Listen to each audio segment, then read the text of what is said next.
It was a warm California evening, the kind made for barbecues and neighborhood cookouts, the kind of calm, warm night you wish for all winter. But inside the house, chaos reigned. Shouts echoed through the thin walls, followed by the sharp sounds of breaking glass. A man, angry and unpredictable, stormed through the house, overturning furniture and smashing what he couldn't throw. In one corner, a little girl crouched behind the couch, knees pulled tightly to her chest. Her heart raced, a wild drumbeat in her ears, drowning out the sounds of the destruction. She didn't cry anymore. Tears had long since dried up, leaving behind the numbness she couldn't explain. Instead, she prayed, silent, desperate prayers, to a God she barely understood, but instinctively reached out for. Her mother, trembling, whispered for her and her brother to run. They bolted into the night, door slamming behind them. Is this my mom? I don't know. This is my mom. How'd you know? The second you started reading, I knew this was my mom. Okay, let me finish. Oh my gosh. Barefoot, her small feet pounded the ground, seeking refuge in the neighbor's house. The neighbor, a psychiatrist, opened the door to a scene, trembling children and desperate mother. The girl was inconsolable, shaking with fear, until a sharp slap brought her back to reality. Get a grip, the man remarked, and she did. It was that night she vowed to never lose control again. The girl grew older, carrying the weight of those nights in silence. At school, she was an outsider, the tomboy who didn't quite fit in. While other girls played with dolls, she lined up matchbox cars and orchestrated tiny races that felt like an escape from the turmoil inside of her. But the loneliness followed her like a shadow. By sixth grade, the weight of the isolation became unbearable. One afternoon, she climbed near a tree in her backyard, clutching a bottle of pills that she had stolen from the medicine cabinet.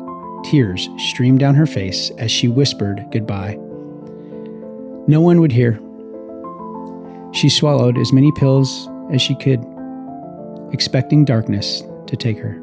The darkness didn't come. She woke up hours later, groggy and confused, the world still there, and so was she. High school wasn't any easier. The whispers, the bullying, the relentless feeling of not belonging, all of it pushed her closer to the edge. By 10th grade, she had a plan. This time, it wasn't impulsive. It was precise. She collected over 100 pills, each one of them a step closer to what she hoped would be peace. She swallowed all of them. Days later, she woke up in a sterile hospital room with the walls pale, the light too bright, and the silence deafening. She'd been placed in a mental ward, surrounded by strangers who seemed to be just as lost as she felt. But something shifted during those days in confinement. Perhaps it was the absence of the chaos, the small kindness of the staff, or maybe it was the voice of God whispering in her heart. This isn't the end. She left the hospital with a newfound resolve, clinging to faith and to the purpose beyond the pain. Months later, she stepped into a youth group meeting, the room filled with a buzz of teenagers, their voices rising and falling in waves. But her eyes were drawn to one boy, sitting in the corner, a guitar resting on his lap, filling the room with music that felt like sunlight piercing through the clouds. She nudged her friend and whispered, "I'm going to marry him someday." Her friend laughed, but she wasn't joking. She did marry him at 18, with little more than love and their shared commitment to breaking the cycle of their past. They began a life together.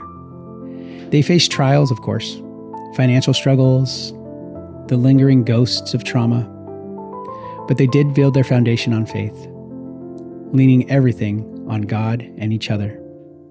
It wasn't until much later that she discovered the truth about her beginnings, that she'd been born into violence, that her mother, the victim of a horrific assault. The details were horrifying, and yet she absorbed the truth. she couldn't help but marvel at God's providence. Despite the circumstances of her conception, He had placed her in a family where she would hear His name, where she would find Him. Today, she stands as a testament to His faithfulness. She has celebrated over 65 years of life and 46 years of marriage, and the joy of raising 2 children that now lead lives of purpose and service.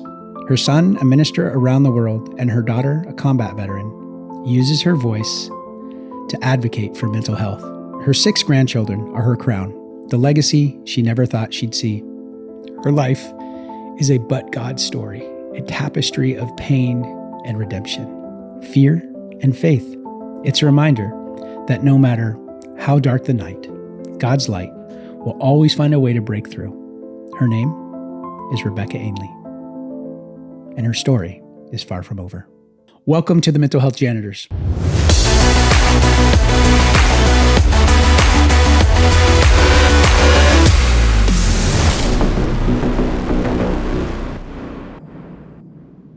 Where we help you clean up the mess in your head. I'm your host, Sergeant Q, and with me, as always, Doc Jess. Welcome. Thank you for being here. All right, Jess, you knew right away that was your mom's story. How did you know that? It was the scene of when her dad broke the window and she was hiding behind the couch. I've helped my mom process that trauma a couple times. My mom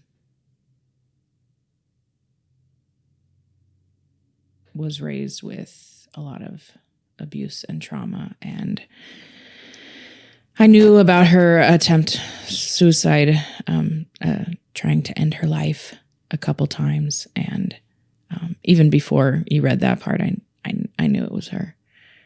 Yeah, she has a really awesome story. Yeah, I could feel you looking right at me as I was trying to read it. I felt your head snap at me and look at me, and I was trying not to break it. And then you're like, that's my mom. Yeah. Sorry, I should have waited to the end. No, it's fine. It's fine. What made you, how did this story come about? You know, I'm always looking for stories of people who have overcome incredible adversity and the legacy that they leave behind.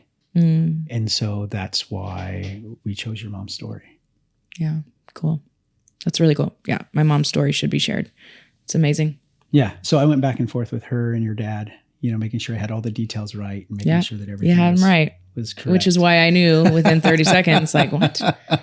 And I was thinking, like, because of our pre-show, what we were going to talk about today, I'm like, my mom would be a really good my parents would be a really good example to use for what we're going to talk about today because they both came from such dysfunction and chose to not continue the cycle of toxic family relationships. And yes, my brother and I are result of that. I mean, our pastors as well, Pastor Matt and Pastor Crystal, they both have pretty broken and dysfunctional backgrounds, and they chose to be the stop of that cycle. And so I'm reminded a lot of my parents when our pastors share their story, because they have 2 children that are serving and God and are healthy.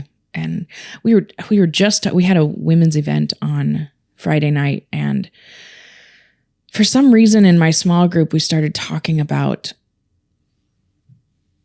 the impact fathers have on their daughters specifically, and how your wife is going to kill me, but she's in my small group, and she brings so much to the conversation. But I was explaining how I watch other people struggle with accepting and embracing the love of Jesus Christ as a father, because their earthly relationship with their father is so broken. It's hard to conceptualize the God of the Bible and the Father of the Bible. And I've never struggled with that because my dad is a walking reflection of Jesus Christ, and he always has been for me. And your wife pointed out, and she's like, he's not even my dad, and he's a walking reflection to me. And so what a blessing it's been for me in my life. And not that I take grace for a joyride. I'm not one of those people. If in times of my life that I've backslidden from my faith, I've been very honest and open about I am not living for the Lord right now. I have a lot of questions. I have a lot of brokenness. I was never that Christian who was like, oh, yep, I'm saved by grace. I was like, you knew you were in rebellion. I knew I was in rebellion, and I didn't sugarcoat it. But when I am in my right relationship with the Lord, I never wonder or question God's love for me, because I never had to with my dad.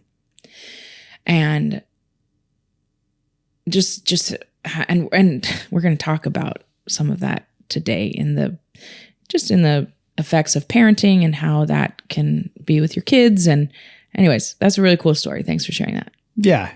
Your mom is a big fan of the show, and so she reached out and we discussed it, and we put it together. That's so cool. Good job, Mom.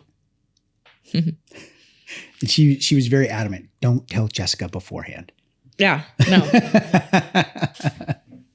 So we had to keep it a secret from her. Yeah, that's cool. That's a great story.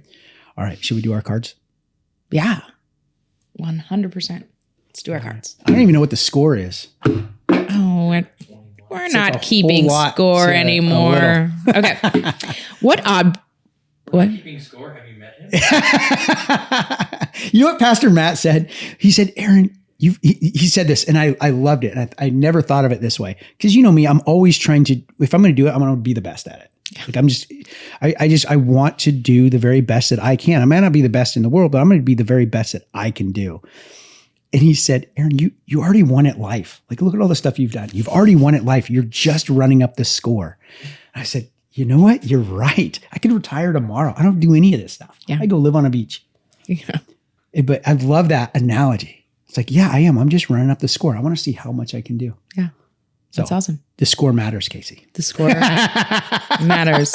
I'm running it up. Of the random knowledge box of questions. Okay. What object do we regularly see that smells like gunpowder?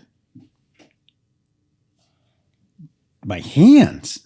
Oh my gosh. That regularly smells like gunpowder. So it's sulfur. It would have to be like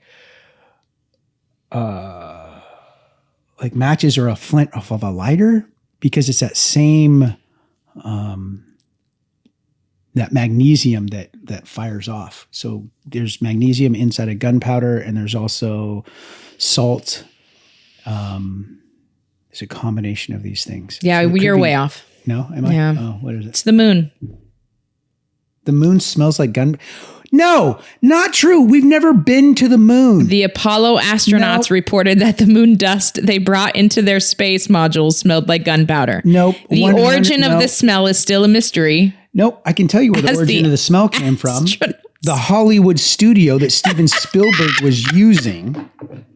No, that is not true. That's 100% fake. You can the results are in. Listen. Look at Buzz Aldrin and Neil Armstrong. Look at the interviews they're doing now, where they literally are telling us we've never been to the moon. I know. We've never been. It was in a Hollywood studio. I don't choose the questions or the answers, Aaron. No. But I won that one. Give me a mark. No, absolutely. If you want to win off of fake news. Fake news.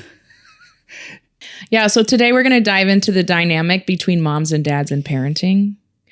Moms often have a natural instinct to protect, right? While dads are driven to prepare their kids for the challenges of the world. Both instincts are essential, but they can sometimes clash, especially when us moms can intervene while the dads are disciplining, playing rough, or simply handling things differently than we would. This often isn't because the dad is doing anything harmful. It's just different, and that's okay. But when moms step in too much, it can send a message of, I don't trust you, which can erode a father's confidence and lead him to disengage. Yeah, Jordan Peterson talks about this. He Yeah. says you have to let kids do dangerous things as safely as possible. Yeah, exactly. And it is common research knowledge. If you really unpack the roles of a mom is to protect their kids, and the roles of the father, they're trying to prepare them for the world, right? And so moms, I encourage you to trust your husband's instincts, even if it's uncomfortable. And dads, it's important to communicate lovingly, but assertively that your role is to prepare your kids. Of course, if there's real safety concerns, that's different, okay? But often it's about letting go and supporting each other's strengths. And so we're going to unpack a little bit of statistics surrounding this concept today and some scriptures about it and just kind of have a conversation about it.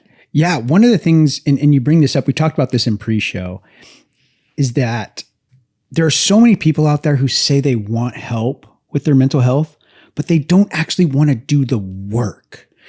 And this is what really brought this topic to the forefront for the conversation today, because there's so many people who never had anybody prepare them to do hard things. So moms want to protect the kids. So, and this could be either parent, but there's a lot of single parent families. Yeah. And so they want to protect the kid from hardship or protect the kid from having to do hard things. And even dads can get into this too, where they want to make things as easy as possible and set their kids up for success so that they never fail when they're a kid. They succeed at everything because you have set it up that way artificially. So they've never had to struggle with failing. They've never had to struggle with the recovery. They've never had to struggle with putting in the work to earn the medal. Everybody gets a participation trophy because nobody wants to leave a kid out. Yeah. Well, that teaches them that everything is just going to be set up for them throughout their whole life. And what you're doing is you're setting them up for failure. Yeah. And that's what we see. Yeah, and this happens a lot in families where maybe they grew up really poor or underprivileged or whatever you want to name it, and then the parents become successful, and then they go too far on the other side and they give their kid everything they could ever want because they didn't get anything when they were younger, right? And so we need to learn balance of being better while challenging ourselves to still prepare our kids. This is the amygdala, or not the amygdala. This is the anterior cingulate cortex. Yeah, we talk about all the time. We talk about this all the time. If you don't let your kids work hard and fail and then try again, if you just make things very easy for them, that part of the brain never grows. And then you wonder why your 30-year-old kid is living in your basement eating cheese puffs, playing video games while working some part-time minimum wage job. That's why, because you never challenge them to do the hard things. You know how many people in a week come up to me and they say, I want to do what you do. I want the things that you have. Well, then you have to do the things that I've done. You have to endure hardship. You have to work. You have to grind at this thing for years. And then you can have the success that I had. Yeah. You're not going to get it overnight. It's just not how it works. Yeah. And as a mental health counselor, the amount of adolescents that I have to counsel because they think they have depression or anxiety when really it's just a lack of their parents allowing them to do hard things growing up. And all of a sudden they have these emotions that are normal emotions, sadness or a little bit of fear about something. And they're like, oh my gosh, something's wrong with me. No, they get overwhelmed by the simplest of things. That's what we call sadness. You don't have depression. That's an emotion called sadness that you have been sheltered from having to feel, right? And the instincts, the intentions behind the parents are noble. I get it. I don't want my kids to suffer. It sucks watching them suffer. And they need to suffer. That suffer builds the resilience. Yeah. And we can set that up in a way to teach them to look for those things. Now, in the military, they tell you, well, yes, a lot of people tell you, don't volunteer for anything. Just be quiet, stay in your lane, don't volunteer for anything, don't stand out. And that's what your comrades tell you. I was the exact opposite. Anytime they say, I need to volunteer, I'm doing it. I want to see what's out there. What are we doing next? Anytime they had something, I would volunteer so much that in Anglico, they wouldn't even ask me anymore for a volunteer. They need 3 volunteers. They'd only ask for 2 because they knew I was going to volunteer anyway. Yeah. And yeah, I got stuck doing some crappy details, but I got to do some really cool stuff too, because I was always volunteering. I always wanted to challenge myself. I always wanted to see what was around the next corner. I always wanted to do that. And I built up this resiliency in my life to always seek out challenges. And I'm still doing that. And anybody who's friends with me knows that I do the same to them. They say, oh, I'm thinking about doing this. Great. When are you going to start? I know. Let's go. Casey, when are you going to start that podcast company? It's not rhetorical. What's that? Casey, when are you going to start your podcast studio back up? January 1. Okay. It's here. You're not editing that out. See, I've been pushing this guy for over a year. Since we started doing this podcast, he's been talking about it. And every single week, I'm relentlessly chasing after him. There's a guy in church. I'm not going to put him on blast here, but he's a very tall, well-built African-American man who is always saying, I need to get on your calendar because I want to do this thing. I cornered him in church this weekend. And I said, hey, man, you're still not on my calendar. Every day that you wait, the price goes up because there's more people wanting my time. And so the only way for me to be able to give my time to people who deserve it is to just raise the price because that's literally just what's happened. And that didn't happen overnight. People didn't just start paying me for my time overnight. It's because I consistently and relentlessly chased after these goals to become one of the best public speakers in America. And I've worked really hard at that. I joined Toastmasters and I go every single week and I practice my speeches. Every time I get on stage, that's not my first time giving that speech. That's my 100th time. Before I go up on that stage, I'm probably practicing it 2 or 3 more times that morning before I even get onto the stage. Yeah. That's the dedication it takes if you want to be good at your craft, whatever you're doing. If you want to improve your mental health, if you want to get fit, if you want to be better at your job, whatever it is, you've got to be doing it every single day. You have to consciously make the effort to say, I'm going to be the best I can at this thing, and then put things in place and do it every single day. Otherwise, you're never going to make it. You're going to be one of those people sitting in the stands while everybody else is out there on the field. Moogie says it all the time. Excuses or results? Yeah. Choose. Which one do you want? Excuses or results? Yeah, absolutely. And so I've gotten to the point in my life over the last year where I've tried to help as many people as I can. And I realized that I can only help the people that want to help themselves. Yeah, that's it. There are so many people in my life that are stuck in the same rut over and over, doing the same things over and over and over again. I can't help them until they recognize that they are the problem and they start to make consistent changes in their life. Yeah. And I have friends that have done it. And they've done amazingly well. Yeah. And I have other friends who just want to blame their circumstances, blame their childhood, blame where they grew up. And that's fine. You can continue to do that, but you're never going to make any gains. You're always going to be stuck in that negative bias. You're always going to be stuck in where you're at right now. And you're never going to get ahead until you start to consistently make changes in your life. And we teach you every week how to do this. It's not like we're telling you, oh, you got to do it and not telling you how. Every week, you could pick one episode of the, how many do we have now? 72 episodes. You could pick one of those 72 episodes and just do that one thing every day for a year. You will be amazed on how freaking successful you will be. Okay, let me go back and explain why Aaron is playing bad cop right now, you guys. So in our pre-show, we were talking about, like bad cop versus good cop. And the dynamic started unfolding about how my instincts, right, are to kind of protect. Which is she's doing right now. She's protecting you. See? Exactly. She's literally doing it right now. It's to protect and, okay, let's soften a little bit. And his instincts are to prepare. So if this is Pop-Op of the show and this is Mama of the show and you guys are our children, okay, I have to let him prepare you guys. And it's good that I have the instinct to, okay, and we have to have some grace for people. And that's what brought this whole topic about was,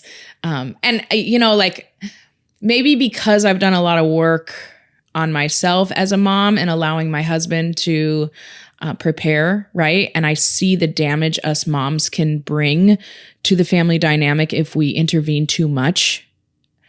I'm probably on the spectrum of I'm a hardcore preparer of my kids as well. Like I make them do hard things because I know how beneficial it's been for me to have to do hard things, right? And so you'll get a little grace from me, a little protection, but I'm still comparatively to 100 other moms or good cops, I'm still a little bit on the bad cop side. I think we both are, but that's why we are where we are. Because we're not just like that to other people. We're like that to ourselves. Right. So I have a couple slip discs. I got to meet with a neurosurgeon team, but I said, I'm doing everything first. I've done a ton of research. I'm cold plunging. I'm fasting. I'm water fasting for 4 days at a time. I'm going in the sauna. I'm doing so many things to try and relieve some of this pain before surgery is an option, right? When the average American is, what can I do to fix this the quickest and easiest way? And so I'm not preaching to you guys something I'm not willing to do myself, but I'm not going to sit back as a victim and say, oh, my neck and look at what's been done to me. I need surgery now. Here, Facebook, look, I'm at the hospital now. Like, no, let me take a picture of me in the ice bath, fasting for 4 days to show you guys how to not be a victim and overcome some of these things that happen. And look, we get it. Like some of us have been through some terrible things in our life and it sucks. But all of that happened in the past. Yeah. You are the only person who can control and dictate your future. Yep. And you can choose to keep living back there, or you can say, you know what, I'm going to use that as a catalyst for growth and change and do something different. Yeah. You have that choice right now. We all do. I could have lived in the victim mentality. Yeah. So could you, but we didn't. We chose to do something different. And we're trying to teach that to you. And there was a season of my life where I did live in the victim. Yeah, me too. That's how I know it exists. And that's how I know it exists. And that's why I still have a little bit of compassion for people who might be stuck in it. But you also I needed that person to be like, okay, you're not a victim. Pull up your pants, move on. Yeah, let's go. Let's put your boots on and let's get marching. Yeah. I do want to talk about a couple statistics on this preparer versus protector. Here's some interesting statistics on father involvement. Okay. Children with involved fathers are 39% more likely to earn mostly A's in school, 45% less likely to repeat a grade, and 60% less likely to be suspended or expelled. And that's from the U.S. Department of Education. Studies show that fathers who engage in active play with their children help boost their children's confidence and problem-solving skills. And then also research from the Journal of Family Psychology indicates that children with both parents actively engaging in their upbringing have better emotional regulation and social competence. Interesting. What are your thoughts? That you need both. I grew up, my dad was not great. And then when I was 11 or 12, my mom left and it was just us and we were homeless for a little bit. It was just my mom and myself and my 3 little sisters. And we were homeless for a little bit. Oh, your dad left? No. Your mom left? My dad kicked us out of the house. Oh, right. Okay. Yeah, my dad kicked us out and we lived on the river for several months. Mm-hmm. And then my mom, got us into a house and then got a job, moved us to Oregon. And so it was just her, growing up in my teenage years, never having a father figure and having to figure this stuff out by myself. What was really great, though, is my mom had an incredible work ethic. And so what she couldn't teach me, I could learn just by watching her and how hard she worked, being a single mom and raising 4 kids on a maid's salary. She was a maid at a hotel. It's kind of funny. I'm a janitor, but I took all of that hardship and I could have just wallowed in it, but I wanted to do something different. Yeah. And now I've gained an incredible amount of success with my businesses, with my real estate, with my speaking. I don't need to continue to do this, but I do it because I want to help other people see that they have an opportunity to change their life just like I did. That you don't need anybody not that you don't need anybody. There's nobody that's coming to save you. Yeah. You have to save yourself. Yep. A good friend of mine, he is an ice climber. He scales Mount Rainier. And when you start falling, There's nobody there to save you. You have to do what's called self-arrest. So the minute that you feel yourself falling, you've got to dig in both of your feet and dig in your ice axes into the ice and just bear down all your body weight to self-arrest and stop from sliding down the ice and off the cliff. There's nobody there to save you. You have to self-arrest. And that's what we have to learn. We have to learn to self-arrest. Yeah. When we notice ourselves getting in that negative bias, when we notice ourselves starting to have a bad day or have an attitude, we've got to stop and be like, why? Why is this happening? What triggered me? And how do I overcome it? Yeah. In the world today, we see all these people saying, oh, well, whatever you did triggered me. And they want the world to change to accommodate them. Yeah. That's never going to happen. And you're going to be miserable your whole life if you think that the world owes you anything or the world is going to change for you. Yeah. You have to, it's not your responsibility. It's not your fault that you're triggered, but it is your responsibility to heal from that. Yeah. You can't put that on everybody else. Yeah. The trauma done to you is not your fault. That's what right. you choose to do in the future is completely your responsibility. And stop bleeding all over everybody else. Mm-hmm. That I did this for a long time, blaming everybody else and getting mad at everybody else because of the situation I was in. Yeah. Okay. So I'm not telling you guys something that I have not been guilty of myself, but I learned to do better and be better. And by you hearing this and you're feeling convicted right now, I'm talking directly to you where you're feeling some kind of way about the words that I'm saying right now. It's because you're doing these things and you don't want to take responsibility for it. And that's what you have to do. If you want to get better, you've got to self-arrest. And we teach you every single week how to do that. Yeah. It's good. Good bad cop. No, so here's some benefits of rough and tumble play. So mamas out there, listen, when your husband is rough and tumbling play with your kids, research shows that the rough and tumble play with fathers helps children develop self-regulation, manage emotions, and learn physical boundaries. That's from the American Academy of Pediatrics. Rough play has been linked to the development of executive functioning skills, which are critical for impulse control and managing stress. Here's some impacts of overprotective parenting. Studies from the Journal of Child and Family Studies suggest that overprotective parenting can limit a child's resilience and lead to anxiety, especially in boys. Research from the University of Minnesota shows that children need a balance of protection and preparation to handle life's challenges effectively. So we're talking to all you helicopter moms out there. Yeah, helicopter parents. Yeah, that are hovering over their kids, single and moms, not wanting be them, aware. Not wanting them to do anything that's dangerous or could possibly get hurt. Yeah. You let them do dangerous things as safely as possible. Yeah.